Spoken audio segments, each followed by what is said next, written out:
Hi everyone, welcome to my channel. ನಾನು last 2 days ಏನು ಡ್ರೆಸ್ಸಸ್ನ ಆಫೀಸ್ಗೆ ಹಾಕಿದೆ ಅಂತ ತೋರಿಸ್ತಾ ಇದ್ದೀನಿ. ಇಲ್ಲಿ ನೋಡಿ, ನಾನು H&Mಯಿಂದ ತೊಗೊಂಡಿರೋ ಒಂದು ಬ್ಲೇಸರ್ ಹಾಕಿದ್ದೀನಿ ಮತ್ತು ಒಳಗಡೆ ಒಂದು ಸಿಂಗಲ್ ಪೀಸ್ ಹಾಕಿದ್ದೀನಿ. ಅದನ್ನು ಸಹಿತ ನಾನು H&Mಯಿಂದನೇ ತೊಗೊಂಡಿದ್ದು. ಆ್ಯಕ್ಚುಲಿ ಈ ಬ್ಲೇಸರ್ ಜೊತೆಗೆ ಇದಕ್ಕೆ ಪರ್ಫೆಕ್ಟಾಗಿ ಮ್ಯಾಚ್ ಆಗೋವಂಥದ್ದು ಇನ್ನೊಂದು ಟ್ರೌಸರ್ ಸಹಿತ ಇದೆ. ಬಟ್ ನಾನು ಇವತ್ತು ಸ್ವಲ್ಪ ಡಿಫ್ರೆಂಟಾಗಿರಲಿ ಅಂತ ಈ ಥರ ಪೇರ್ ಮಾಡಿದೆ. ಬಿಕಾಸ್ ಯೂಶ್ವಲಿ ನಾನು ಯಾವಾಗಲೂ ಈ ಬ್ಲೇಸರ್ನ ಅದ್ರದ್ದು ರೆಸ್ಪೆಕ್ಟಿವ್ ಪ್ಯಾಂಟ್ ಜೊತೆಗೆ ಹಾಕಿರ್ತೀನಿ. ನನಗೆ ಆ್ಯಕ್ಚುಲಿ ಈ ಬ್ಲೇಸರ್ ಸೆಟ್ ಇದೆಯಲ್ಲ, ಅದು ನಂದು ಫೇವ್ರೆಟ್ ಬ್ಲೇಸರ್. ಬಿಕಾಸ್ ನಾನು ಅದ್ರದ್ದು ಟ್ರೌಸರ್ಸ್ ಜೊತೆಗೆ ಹಾಕಿದಾಗ ಒಂಥರ ಪೈಲಟ್ ಥರ ಕಾಣಿಸ್ತಾ ಇರ್ತೀನಿ, ಅದಕ್ಕೆ ಅದು ನಂಗೆ ಇಷ್ಟ. ಆಮೇಲೆ ನೆಕ್ಸ್ಟ್ ಡೇ ನಾನು ಎಗೇನ್ ಮತ್ತು H&Mಯಿಂದ ತೊಗೊಂಡಿರೋಂಥ ಬ್ಲೇಸರ್ನೇ ಹಾಕಿದ್ದೆ. ದ್ಯಾಟ್ಸ್ ಆಲ್ಸೋ ಸಮ್ಮರ್ ಕಲೆಕ್ಷನ್ ಬ್ಲೇಸರ್ಸಲ್ಲಿ ಒಂದು.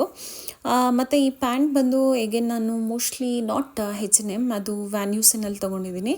ಮತ್ತು ಒಳಗಡೆ ಅದು ಬ್ಲ್ಯಾಕ್ ಸ್ಲಿಪ್ ಥರ ಬರುತ್ತಲ್ಲ, ಅದು ಎಗೇನ್ ನಾನು ಮುಂಚೆನೇ ಹೇಳಿದ್ದೆ ನಿಮಗೆ, ನಾನು ಥೈಲ್ಯಾಂಡಲ್ಲಿ ತೊಗೊಂಡಿದ್ದು ಅಂತ ಹೇಳಿಬಿಟ್ಟು. ನಾನಿವತ್ತು ಮನೆಗೆ ಬಂದಮೇಲೆ ಪ್ರಾನ್ಸಿಂದ ಏನಾದರೂ ಒಂದು ರೆಸಿಪಿ ಮಾಡೋಣ ಅಂತ ಹೇಳಿಬಿಟ್ಟು ಪ್ರಾನ್ಸ್ ರೆಸಿಪಿ ಸ್ಟಾರ್ಟ್ ಮಾಡಿಕೊಂಡೆ. ಇದು actually butter garlic the prawns ಅಂತ. ಅದಕ್ಕೆ ಸ್ವಲ್ಪ ನೀವು ಆಯಿಲ್ ಹಾಕಿಬಿಟ್ಟು ಆಮೇಲೆ ಈ ಥರ ತುಂಬ ಫೈನಾಗಿ ಚಾಪ್ ಮಾಡಿರೋಂತಹ ಗಾರ್ಲಿಕ್ ಒಂದು 2 ದೊಡ್ಡದು ಗೆಡ್ಡೆ ತೊಗೊಳ್ಳಿ ಗಾರ್ಲಿಕ್ಕು. ಅದನ್ನೆಲ್ಲ ಬಿಡಿಸ್ಬಿಟ್ಟು ಸಿಪ್ಪನ್ನೆಲ್ಲ ಬಿಡಿಸ್ಬಿಟ್ಟು ಈ ಥರ ಚಿಕ್ಕದಾಗಿ ಚಾಪ್ ಮಾಡಿಕೊಂಡು ಅದನ್ನು ನೀವು ಫ್ರೈ ಮಾಡ್ಕೊಳ್ಬೇಕು. ನಾನು ಆ್ಯಕ್ಚುಲಿ ನಾನೇನೋ ವೀಡಿಯೋ ಮಾಡ್ತಾಯಿದ್ದೀನಿ ಅಂತ ಹೇಳಿಬಿಟ್ಟು ನೀಟಾಗಿರೋ ಹೊಸದಾಗಿರೋ ಪ್ಯಾನು ಅದನ್ನೆಲ್ಲ ಯೂಸ್ ಮಾಡೋಕ್ಕೇ ಹೋಗಲ್ಲ. ನನ್ನ ಹತ್ರ ಆ ಟೈಮ್ಗೆ ನಾನು ಆಫೀಸಿಂದ ಬಂದ ತಕ್ಷಣ ಏನು ಸಿಕ್ಕತ್ತೆ ಅದರಲ್ಲಿ ಮಾಡಿ ತೋರಿಸ್ತಾ ಇದ್ದೀನಿ. ಆಮೇಲೆ ಸ್ವಲ್ಪ ಒಂದು ಹಾಫ್ ಆನಿಯನ್ ಹಾಕಿ, ಆಮೇಲೆ ಸ್ವಲ್ಪ ಒಂದೇ ಒಂದು ಸ್ಪೂನು ಸಾಕು ಜಿಂಜರ್ ಗಾರ್ಲಿಕ್ ಪೇಸ್ಟ್ ಹಾಕಿದ್ದೀನಿ ನೋಡಿ ನಾನು. ಅದನ್ನು ಹಾಕೊಂಡ್ಬಿಟ್ಟು ನೀಟಾಗಿ ಫ್ರೈ ಮಾಡ್ಕೊಳ್ಳಿ. ನಾನು ಪ್ರಾನ್ಸ್ನೆಲ್ಲ ತೊಳೆದ್ಬಿಟ್ಟು ನಾನು ಫ್ರಿಜ್ಜಲ್ಲಿ ಇಟ್ಟಿದ್ದೆ, ಆ್ಯಕ್ಚುಲಿ ಡೀಪ್ ಫ್ರಿಜ್ಜಲ್ಲಿ. ಅದು ಐಸ್ ಆಗಿ ಗಟ್ಟಿಯಾಗಿತ್ತು. ಆಮೇಲೆ ಐಸೆಲ್ಲ ಬಿಟ್ಟ ಮೇಲೆ ಇದನ್ನು ಪ್ರಾನ್ಸ್ ಫ್ರೈ ಮಾಡ್ಕೊತಾ ಇದ್ದೀನಿ.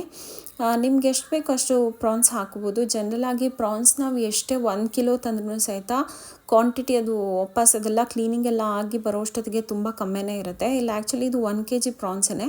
ಬಟ್ ನಾನಿಲ್ಲಿ ಅದು ನನಗೆ ಎಷ್ಟು ಬೇಕೋ ಅಷ್ಟನ್ನು ಹಾಕೋತಾ ಇದ್ದೀನಿ. ಮೋಸ್ಟ್ಲಿ ಆ ಪೋರ್ಷನಲ್ಲಿ ಒಂದು 3/4 ಪೋರ್ಷನ್ನು ನಾನು ಯೂಸ್ ಮಾಡಿಕೊಂಡೆ ಇವತ್ತು ಫ್ರೈ ಮಾಡೋಕ್ಕೆ. ಆ್ಯಕ್ಚುಲಿ ಪ್ರಾನ್ಸ್ ಎಲ್ಲ ಸ್ವಲ್ಪ ದೊಡ್ಡದಾಗೇ ಇದೆ, ತುಂಬ ಚಿಕ್ಕದೇನಲ್ಲ. ನೀವು ಕ್ಲೀನ್ ಮಾಡುವಾಗೇ ಟರ್ಮರಿಕ್ ಪೌಡರು ಮತ್ತು ಸಾಲ್ಟ್ ಎಲ್ಲ ಹಾಕಿ ಕ್ಲೀನ್ ಮಾಡಿದ್ರೆ ಬೆಟರು. ಮತ್ತು ಇನ್ನೊಂದಂದರೆ ನಿಮಗೆ ಪ್ರಾನ್ಸ್ ಯಾವಾಗ್ಲೂ ಜಾಸ್ತಿ ಟೈಮ್ ತೊಗೊಳ್ಳಲ್ಲ ಕುಕ್ ಆಗೋಕ್ಕೆ. ಅದಕ್ಕೆ ನೀವು ಸ್ವಲ್ಪ ನೋಡಿಬಿಟ್ಟು ಅದನ್ನ ತುಂಬ ಓವರ್ ಕುಕ್ ಮಾಡಿದ್ರೂ ಚೆನ್ನಾಗಿರಲ್ಲ. ಬಟ್ ಕುಕ್ ಮಾಡಿದರೆ ಅದ್ರದ್ದು ನೀರು ಆಚೆ ಬರಿಸ್ಬೇಕು ಆ್ಯಕ್ಚುಲಿ, ಆವಾಗ ಸ್ವಲ್ಪ ಟೇಸ್ಟ್ ಬರುತ್ತೆ. ಆಮೇಲೆ ಸ್ವಲ್ಪ ರೆಡ್ ಚಿಲ್ಲಿ ಪೌಡರ್ ಹಾಕ್ಕೊತಾ ಇದ್ದೀನಿ ನೋಡಿ ಇಲ್ಲಿ. ನಾವು ನಮ್ಮ ಮನೇಲಿ ಆ್ಯಕ್ಚುಲಿ ಸ್ಪೈಸಸ್ ತುಂಬ ಕಮ್ಮಿ ತಿನ್ನೋದು, ಅದಕ್ಕೆ ನಾನು ಕಮ್ಮಿ ಖಾರ ಹಾಕ್ಕೊತೀನಿ. ನಿಮಗೆ ಜಾಸ್ತಿ ಬೇಕಂತ ಹೇಳಿದರೆ ಜಾಸ್ತಿ ಹಾಕ್ಕೊಬೋದು. ಬಟ್ ಆ್ಯಕ್ಚುಲಿ ಬಟರ್ ಗಾರ್ಲಿಕ್ಕಿಗೆ ಯಾರು ಜಾಸ್ತಿ ಸ್ಪೈಸಿ ಮಾಡಲ್ಲ, ಜಾಸ್ತಿ ಮಾಡೋಕ್ಕೆ ಹೋಗಬಾರ್ದು. It won't taste good. ಹಾಗೆಯೇ ಅದರಲ್ಲೇ ಸ್ವಲ್ಪ ನೀರು ಎದ್ದಾದಮೇಲೆ 2 ಹಸಿಮೆಣಸನ್ನು ನಾನು ಮಧ್ಯದಲ್ಲಿ ಸ್ಲಿಟ್ ಮಾಡಿ ಹಾಕ್ತಾಯಿದ್ದೀನಿ. ಅದನ್ನು ಮತ್ತೆ ನೀವು ತಿರುಗಿಸ್ಕೊಳ್ಳಿ. ನೀವು ಆ್ಯಕ್ಚುಲಿ ಒಂದ್ಸಲ ಲಿಡ್ ಮುಚ್ಚಿಬಿಟ್ಟು ಅದನ್ನು ಬೇಯಿಸ್ಕೊಳ್ಳೋದು ಒಳ್ಳೆಯದು. ಲೇಟರ್ ಆನ್ ಸ್ವಲ್ಪ ನೀರು ಹಾಕ್ಬೋದು. ನಾನಿಲ್ಲಿ ಇಷ್ಟು ಬಟರ್ ಹಾಕ್ಕೊತಾ ಇದ್ದೀನಿ. ಆ್ಯಕ್ಚುಲಿ ಈ ಬಟರು ಸ್ವಲ್ಪ ಹಳೇದಾಗಿಬಿಟ್ಟಿತ್ತು ಮತ್ತು ಇದು ಸಾಲ್ಟೆಡ್ ಬಟರ್ ಇತ್ತು. ಅದಕ್ಕೆ ನಾನು ಪ್ರಾನ್ಸ್ಗೆ ಸ್ವಲ್ಪ ಕಮ್ಮಿ ಸಾಲ್ಟ್ ಹಾಕೊಂಡೆ, ಯಾಕಂದರೆ ಬಟರಲ್ಲೇ ಆಲ್ರೆಡಿ ಸಾಲ್ಟ್ ಇತ್ತಂತ. ನಾನು ಅಮೂಲ್ ಬಟರ್ ಯೂಸ್ ಮಾಡಿದ್ದೀನಿ. ನೀವು ಯಾವ ಬಟರ್ ಆದರೂ ನಿಮ್ಗೆ ಇಷ್ಟ ಬರೋವಂಥ ಬಟರ್ನ ನೀವು ಯೂಸ್ ಮಾಡ್ಬೋದು. ಆ್ಯಕ್ಚುಲಿ ಈ ಬಟರ್ ಮತ್ತು ಗಾರ್ಲಿಕ್ಕಿಂದನೇ ಇದಕ್ಕೆ ಟೇಸ್ಟ್ ಬರೋದು, ಈ ಬಟರ್ ಗಾರ್ಲಿಕ್ ಪ್ರಾನ್ಸಲ್ಲಿ. ಮತ್ತು ರೆಸಿಪಿನೂ ತುಂಬ ಸಿಂಪಲ್, ನಿಮಗೆ ಒಂದು 15 ಮಿನಿಟ್ಸಲ್ಲಿ ಆಗೋಗುತ್ತೆ ನೋಡಿ. ಇಷ್ಟು ನೀರು ಹಾಕೋತಾ ಇದ್ದೀನಿ. ನೀರು ಜಾಸ್ತಿ ಹಾಕ್ಕೊಂಡ್ರೆ ಏನಂತ ಹೇಳಿದರೆ ಅದು ಪ್ರಾನ್ಸ್ದು ಟೇಸ್ಟನ್ನ ಆಚೆ ಕಡೆ ನೀರೊಳಗೆ ಬಿಟ್ಬಿಡುತ್ತೆ. ಅದು ಬಿಟ್ಟಾಗಿ ಮತ್ತೆ ನೀವು ಅದನ್ನು ನೀರನ್ನು ಆರಿಸಿದ್ರೆ ಅದೊಂಥರ ತುಂಬ ಟೇಸ್ಟ್ ಬಂದುಬಿಡುತ್ತೆ ನಿಮ್ಮ ಫ್ರೈಗೆಲ್ಲ. That is one technique actually. ಲಾಸ್ಟಿಗೆ ನಾನು ಕೊರಿಯಾಂಡರ್ ಲೀವ್ಸ್ ಹಾಕ್ಕೊತಾ ಇದ್ದೀನಿ. ಆಮೇಲೆ ಲೆಮನ್ ಜ್ಯೂಸ್ ಹಾಕಿದ್ರೆ ನಿಮಗೆ ಆಲ್ಮೋಸ್ಟು ಇದು ರೆಡಿ ಆಗಿಬಿಡುತ್ತೆ.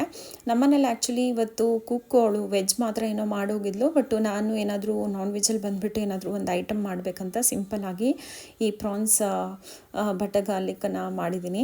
ಐ ಹೋಪ್ ನಿಮಗೆಲ್ಲ ಈ ವಿಡಿಯೋ ಇಷ್ಟ ಆಗಿದೆ ಅಂತ. ಯಾರ್ಯಾರಿಗೆ ಈ ವಿಡಿಯೋ ಇಷ್ಟ ಆಗಿದೆ ನೀವೆಲ್ಲರೂ ನಿಮ್ಮ ಫ್ರೆಂಡ್ಸ್ ಮತ್ತು ರಿಲೇಟಿವ್ಸ್ ಜೊತೆಗೆ ನನ್ನ ವಿಡಿಯೋನ ಶೇರ್ ಮಾಡಿ. ಹಾಗೆ ಮತ್ತೊಂದಷ್ಟು ಜನ ಸಬ್ಸ್ಕ್ರೈಬರ್ಸ್ನೂ ಮಾಡಿಸಿ. ಹಾಗೆಯೇ ನಾನು ನಿಮ್ಮ ಹತ್ರ ಏನು ರಿಕ್ವೆಸ್ಟ್ ಮಾಡ್ತೀನಿ ಅಂದರೆ, ನಿಮಗೆ ನನ್ನ ವಿಡಿಯೋದಲ್ಲಿ ಏನು ಇಷ್ಟ ಆಗ್ತಾಯಿದೆ, ಏನು ಇಷ್ಟ ಆಗ್ತಿಲ್ಲ ಅದೆಲ್ಲದನ್ನು ನೀವು ನನಗೆ ಕಾಮೆಂಟ್ ಮಾಡಿ ತಿಳಿಸಿದ್ರೆ ನನಗೆ ಈಸಿ ಆಗುತ್ತೆ ನಾನು ನೆಕ್ಸ್ಟು ಯಾವ ಥರದ್ದು ವೀಡಿಯೋಸ್ ಮಾಡಬೇಕು ಅಂತ ಹೇಳಿ. And I need all your support. ಅದಕ್ಕೆ please subscribe to my channel.